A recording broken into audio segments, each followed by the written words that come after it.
Sir. என் கல்யாணம் முடிஞ்சு 1/2 மணி நேரம் தாங்க இருக்கும். மனுஷன் ஓடி வந்து என் கைய பிடிச்சு ஓன்னு அழுதார். நான் சொன்னேன், லூசு வாழ்க்கை பூரா அழுகத்தான போற, ஏன் மொத்தமா இன்னைக்கே அழுவுற? டெய்லி காலையில 7 to 8 உனக்கு அழுகுற டைம் தாண்டி மாப்பிள்ளன்னு. அதெல்லாம் ஒண்ணுலடி தங்கம், என் வாழ்க்கையே உன் கையில தான் இருக்குன்னாரு. அச்சே கவலைப்படாதீங்க, கடைசி வரைக்கும் உங்களை கண் கலங்காம நான் பாத்துக்கிறேன் என் கைய பாக்குறேன் 10 பொன் வாழையில கலவாண்டு போயிட்டான் சார். ஏங்க, நாளைக்கு நான் எங்க அம்மா வீட்டுக்கு போயிட்டு வரவா? அம்மா வீட்டுக்கு போறாளா? நாளைக்கு நான் கோயிலுக்கு போகணும். இங்க வீட்டு வேலையெல்லாம் யாரு பாப்பா? பேசாம இருக்கு சொல்லு. சரிங்க, அப்ப நான் அங்கேயே இருந்துடுறேன். Very good. இப்பதான் பொறுப்பானவளா பேசுறேன். மாமியார் பேச்ச மருமக கேட்கும்போது எவ்வளவு சந்தோஷமா இருக்கு. ஆமா, என்ன திடீர்னு போக மாட்டேன்னு சொல்ற? நீ சொன்னா கேட்க மாட்டியே, என்ன? நானே ஒரு நாள் நிம்மதியா இருக்கலாம் தான் எங்க அம்மா வீட்டுக்கு போலான்னு நினைச்சேன். அதான் நாளைக்கு உங்க அம்மா வெளியே போறாங்கல்ல, அப்புறம் என்ன, இங்கேயே நிம்மதியா இருந்துருவேன். கல்யாணத்துக்கு முன்னாடி போனை போட்டோன்னு வச்சுக்கோங்களேன், சொல்லு அப்படின்னு சொல்லு விடுவாங்க. கல்யாணத்துக்கு அப்புறம் போனை போட்டோன்னு வச்சுக்கோங்களேன், 1 கிலோ தக்காளி தானே சனியனை வை வாங்கிட்டு வரேன், அவ்வளவுதான். ஜவுரி முடியெல்லாம் நாங்க ஒண்ணு ஆசைக்காக வைக்கிறது இல்ல. அப்புறம் எதுக்காக வைக்கிற? ஒரு காலத்துல புருஷங்களுக்கு கோவம் வந்தா கையில அடிச்சாங்க, கால்ல அடிச்சாங்க.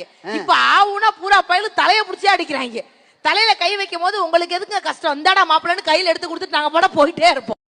சில ஆண்கள்லாம் கிளி மாதிரி பொண்டாட்டி இருந்தாலும் குரங்கு மாதிரி வப்பாட்டி வச்சிருக்காங்கல்ல, நிறைய ஆண்கள் அப்படி இருக்கிறாங்க. அம்மா அப்படி நீ சொல்லாதம்மா, அப்படி சொல்லாத. உங்களுக்கு ஏன் ரோசம் வருது? அதுக்கு சொல்லலம்மாண்ணா. சரி, காரு வச்சிருக்காளு, ஆத்திர வருஷத்துக்கு போறதுக்கு ஒரு பைக்கு வச்சுக்கிறது இல்லையா, அது மாதிரி தாம்மா. நம்ம ஏன் தெரியுமா குனிஞ்சு சாப்பிடுறோம்? இந்த அரிசிய மண்ணு தான் நமக்கு கொடுக்குது. அதனால மண்ணுக்கு நன்றி சொல்றதுனால குனிஞ்சு சாப்பிடுறோம். ஏன் தெரியுமா அண்ணாந்து தண்ணி குடிக்கிறோம்? தண்ணி வானத்துல இருந்து கிடைக்கிறதுனால, வானத்துக்கு நன்றி சொல்றதுனால அண்ணாந்து தண்ணி குடிக்கிறோம். ஏன் தெரியுமா சரக்கு அடிக்கிறவங்க எல்லாம் கண்ணை மூடிக்கிட்டு சரக்கு அடிக்கிறாங்க? எப்படி கண்ணை மூட போறது? அதுல தாண்டி புருஷன் பொண்டாட்டிக்குள்ள சண்டை வராம இருக்கணும்னா முத என்ன செய்யணும் தெரியுமா? என்ன செய்யணும்? புருஷன் பொண்டாட்டிக்குள்ள சண்டை வராம இருக்கணும்னா பொண்டாட்டி கூட கொஞ்சம் மனசு விட்டு பேசுங்க, சண்டையே வராது. பேசுனாம சண்டை ஆரம்பிக்குது. கட்டுனா என்னதான் கட்டுவேன்னு என் புருஷன் ஒத்த கால்ல நின்னாரு.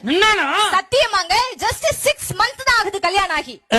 6 மாசத்துல இப்ப சொல்றாரு வெட்டுனா ஒன்னதான் வெட்டுவேன். ஓவரா பேசிக்கிட்டு தெரியுறியாமே. 6 மாசமா? யார் கல்யாணம் ஆகி? பெண்களை ஆங்கிலத்துல உமன்னு சொல்லுவாங்க, உண்மைதானமா? பெண்களை ஆங்கிலத்துல உமன்னு சொல்லுவாங்க, உமனுக்குள்ளதான் மென்னே இருக்கு. பெண்களை ஆங்கிலத்துல ஃபீமேல்னு சொல்லுவாங்க, ஃபீமேலுக்குள்ளதாங்க மேலே இருக்கு. பெண்களை ஆங்கிலத்துல ஷீன்னு சொல்லுவாங்க, ஷீக்குள்ளதாங்க ஹீயே இருக்கு. பெண்ணுக்குள்ளே தான் ஆண்கள் அடக்கம். பெண்கள் நாங்க எதுக்கு பார்லர் போறோம்? கோணலா இருக்கிற முடிய நேரா ஆக்கிறதுக்காக பார்லருக்கு நாங்க போறோம். நேரா இருக்கிற நடைய கோணலாக்கிறதுக்காக இவங்க பாருக்கு போயிட்டு என்ன பேச வேண்டி கிடக்கு? புருஷனுக்கு சந்தோஷத்தை தாரோம், மகிழ்ச்சியை தாரோம், புள்ள குட்டிய பெத்து தாரோம். கேட்கும் போதுல அந்த கருவா எனக்கு நகை நட்ட கழட்டி தாரோம். எல்லாத்தையும் தரதுனாலதான் சார் நாங்க தாரம்னு வந்திருக்கோம். கல்யாணம் ஆனவன் தாங்க சந்தோஷமா இருக்கிறான். கல்யாணம் ஆகாதவே ரொம்ப சந்தோஷமா இருக்காமா. அதுக்கு உங்களுக்கு உங்களை கஷ்டப்பட்டு பெண்கள் நாங்க கல்யாணம் பண்றோம். ஏமா உங்களை கல்யாணம் பண்ணிட்டு நாங்க கஷ்டப்படுறோமே, அது யாரா சொல்றீங்களா? சரி விடுங்க. கல்யாணத்துக்கு அப்புறம் பெண்களுக்கு என்ன அறிகுறி? என்ன அறிகுறி? எங்க கழுத்துல தாலி தொங்கும், உங்களுக்கு தலையே தொங்கும். இப்படி போற செல்லவே இல்லாத புள்ள ஆம்பளை புள்ள. இப்ப இந்த கூட்டத்திலே இறங்கி பாருங்களேன், எல்லாரும் பெண்களுமே நகை போட்டிருப்போம். குறைஞ்சது தலையை வெட்டினா ஒரு 10 பவுனாவது எடுக்கலாம். ஆனா எங்க ஆம்பளைங்க பாருங்க, யாருமே ஒரு டூப்ளிகேட் மோதிரம் கூட போட்டுக்க மாட்டாங்க. ஆண்கள் தங்கமே போடுறதில்ல. ஏன் தெரியுமா? ஆண்களே தங்கம், அவர்களுக்கு எதுக்கு தங்கம்? 1500 ரூபாய் காசு கொடுத்து வாங்கின பொருள் உங்களுக்கு சொந்தமான பொருள் சார். நீங்க என்ன வேணாலும் பண்ணலாம். நான் என் புருஷனை 25 லட்சம் ரூபாய் காசு கொடுத்து வாங்கிட்டு வந்திருக்கேன்.